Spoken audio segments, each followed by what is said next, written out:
মধ্যপ্রাচ্যের অস্থির নিরাপত্তা পরিস্থিতির কারণে ঢাকার হজরত শাহজালাল আন্তর্জাতিক বিমানবন্দরে স্থবিরতা নেমে এসেছে।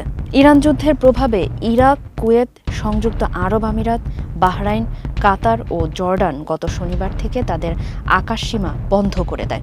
ফলে গত শনিবার থেকে আজ বৃহস্পতিবার পর্যন্ত 6 দিনে বিভিন্ন এয়ারলাইন্সের মোট 210টি ফ্লাইট বাতিল করতে হয়েছে।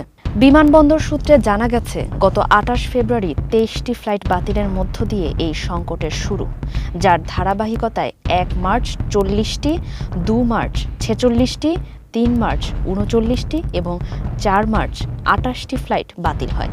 আজ বৃহস্পতিবারও Qatar Airways, Kuwait Airways, Jazeera Airways, Air Arabia, Emirates, US Bangla, Gulf Air ও ফ্লাই দুবাই সহ বিভিন্ন সংস্থার আরও 34টি ফ্লাইট বাতিল করা হয়েছে, যার মধ্যে সর্বোচ্চ 10টি ফ্লাইট ছিল এয়ার আরাবিয়ার।